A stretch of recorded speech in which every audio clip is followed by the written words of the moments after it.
हाँ, मध्य प्रदेश से बड़ी खबर सामने आई जहां जहरीले कफ सिरप से अब तक 26 मासूमों की मौत हो गई है, जिसने पूरे देश को झकझोर कर रख दिया है। वहीं अगर बात छिंदवाड़ा जिले की करें तो वहां 3 वर्षीय बच्ची की नागपुर में इलाज के दौरान मौत हो गई। इस मौत के साथ ही मध्य प्रदेश में सिरप कांड से मरने वाले बच्चों की कुल संख्या 26 हो गई है। वर्तमान में 2 और बच्चे नागपुर के अस्पतालों में जिंदगी और मौत के बीच जंग लड़ रहे हैं। बता दें कि जहरीले कफ सिरप से बच्चों की मौतों का सिलसिला जारी है। बताया जा रहा है कि 3 वर्षीय अंबिका की तबीयत सितंबर की शुरुआत में बिगड़ी थी।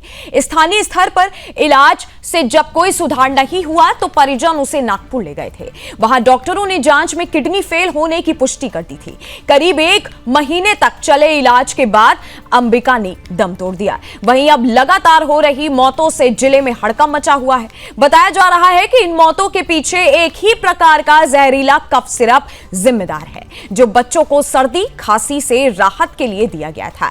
अब तक छिंदवाड़ा में 23, बैतूल में 2 और पांडुना में 1 बच्चे की मौत हो चुकी है, जिससे सरकार और स्वास्थ्य विभाग की कार्यप्रणाली पर गंभीर सवाल खड़े हुए हैं।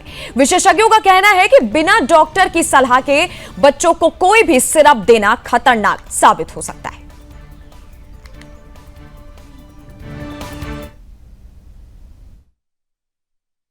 छिंदवाड़ा में जहरीली दवाई के आधार पर जो बच्चों की दुखद मृत्यु हुई या वो बीमार हुए, इसके खिलाफ हमने तुरंत एसआईटी का गठन किया था और इसके कारण से हमारी सरकार इन कामों के कारण जानी जाती है जो दक्षता के आधार पर होते हैं। दोषी कोई भी हो, हमारी सरकार उसको छोड़ेगी नहीं। जहाँ से मिलेगा वहाँ से पकड़ के लाएंगे, उसके खिलाफ कठोर कार्रवाई करेंगे। ये हमारी सरकार का हमारी अपनी साख भी है और यशस्वी प्रधानमंत्री के आशीर्वाद से ऐसे किसी गलत काम को हम बर्दाश्त करने वाले नहीं हैं। और खासकर बच्चों के लिए तो हमारे लिए मन में संवेदना भी है। कोई भी अव्यवस्था या कोई व्यवस्था में कहीं कमी पाई जाएगी, हमारी सरकार इसी प्रकार से कठोर कार्रवाई करेगी। मैं एसआईटी के गठन के समय भी मैंने बोला था और आज मैं पुनः इस बात को दोहरा रहा हूँ कि दोषी कोई भी हो, हम उसको। और इसी खबर पर हमारे साथ मध्य प्रदेश के ब्यूरो चीफ जुड़े हुए हैं राम स्वरूप शर्मा जी। राम जी, ये पूरा मामला जो अब छिंदवाड़ा से निकल करके आया, इसकी पूरी जानकारी एक बार दीजिए। देखिए नंदिनी, मैं सबसे पहले आपको बता दूं कि मध्य प्रदेश के छिंदवाड़ा से एक पहला मामला 24 अगस्त को आया था और एक बड़े संक्रमण की और एक दुखद खबर 7 सितंबर को आई थी और उसके बाद में मौतों का एक सिलसिला आरंभ हुआ जो कि आज 26 की मौत तक आ चुका है। और हम ऐसी कल्पना नहीं करते, ईश्वर तो ऐसी बात नहीं सोचेंगे, लेकिन मुझे लगता है कि ये जो मौतों का आंकड़ा है वो आने वाले दिनों में और बढ़ेगा, क्योंकि न केवल मध्य प्रदेश में बल्कि भारत के अलग अलग राज्यों में और कई सारे शहरों में इस दवा की, इस कफ सिरप की सप्लाई की गई है। हालांकि इस पूरे मामले को लेकर कंपनी को सील कर दिया गया है और उस दवा की जहां जहां सप्लाई की थी उसे चिन्हित करके वहां से मार्केट से उसको वापस करने की कोशिश की गई है। राजधानी भोपाल से भी अलग अलग दुकानों से, गोडाउनों से उसको दवा को कलेक्ट किया गया है और उसकी जब्ती की गई है। और दवा के सील, कंपनी को सील करने के बाद इस संभावना से इनकार नहीं किया जा सकता कि जो ग्रामीण और दूर दराज के जो इलाके हैं वहां भी ये कफ सिरप अभी मौजूद होगा और अब बच्चों को कहीं ना कहीं कोई जो दूसरे डॉक्टर है वो प्रिस्क्राइब करने से नहीं चुकेंगे। क्योंकि बात केवल छिंदवाड़ा की नहीं है, छिंदवाड़ा के बाहर, मध्य प्रदेश के बाहर ऐसे दूरस्थ बहुत सारे राज्य हैं जहां मीडिया माध्यमों से शायद ये जानकारी पूरी तरह से अभी ना पहुंची हो। तो जागरूकता के अभाव में अभी और भी किसी तरह की कोई दुखद घटना देश के किसी अन्य इलाके से सामने आ सकती है, इस तरह की एक दुखद संभावना को व्यक्त किया जा सकता है।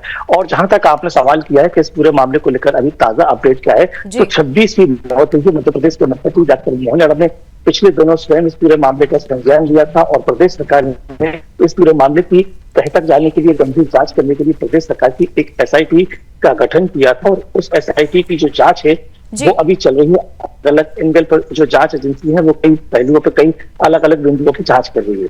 लेकिन ये जो 26 का मामला आया है, मुझे लगता है कि प्रदेश सरकार अब इस घटना को और इस सूचना को सुनने और जानने के बाद और चौकस होगी और इस दिशा में प्रदेश सरकार और भी प्रभावी कदम उठाएगी।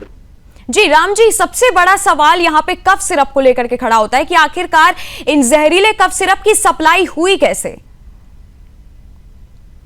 देखिए, मैं सबसे पहले आपको बताती हूँ कि जिस तरह ड्रग कंट्रोलर एक अथॉरिटी होती है जो दवाओं को मार्केट में उतारने की और उन्हें बेचने की एक अनुमति देती है, उस अनुमति के आधार पर यह दवा मार्केट में पहुंची और उसके बाद में सस्पेक्टेड स्थिति में छिंदवाड़ा के कुछ बच्चे इस तरह से पाए गए तो वो कहीं ना कहीं इस दवा के प्रभाव से पीड़ित हैं और संक्रमित में उनकी जो स्थिति है उनके अंदर एक गंभीर शिकायत आ रही है। इस सूचना के आधार पर फिर ये जो कार्रवाई है इसके तार जोड़ते चले गए और फिर ये मामला 7 सितंबर को पहला मामला सामने आया जिसमें ये पाया गया कि इस से पहली मौत हुई और उसके बाद में जैसे कि मैंने कुछ देर पहले बताया था इससे सिलसिला बढ़ता चला गया और इस पूरे मामले में कंपनी के जो मालिक हैं उसको गिरफ्तार किया गया है और जिस डॉक्टर ने छिंदवाड़ा में इस दवा को प्रिस्क्राइब किया था उसका अपना एक मेडिकल शॉप था, उसकी अपनी दुकान थी, उसकी पत्नी उसको संचालित करती थी। इस पूरे मामले में डॉक्टर परमेश्वरी को गिरफ्तार किया है और अलग अलग पहलुओं पर उससे जांच की जा रही है। एक बड़ा खुलासा पूछताछ में यह भी हुआ है कि डॉक्टरों को बाकायदा इसमें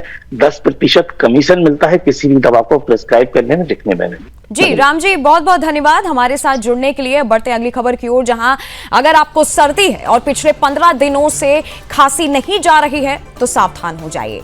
ये कोई आम सर्दी जुकाम नहीं बल्कि एक खतरनाक वायरस हो सकता है जो तेजी से सबको शिकार बना रहा है। पूरे एशिया में इसका मामले जो है वो तेजी से बढ़ रहे हैं। जापान में तो इसे महामारी घोषित कर दिया गया, जहां स्कूल बंद कर दिए गए हैं और फ्लू का शिकार लोगों से अस्पताल भरे पड़े हुए हैं।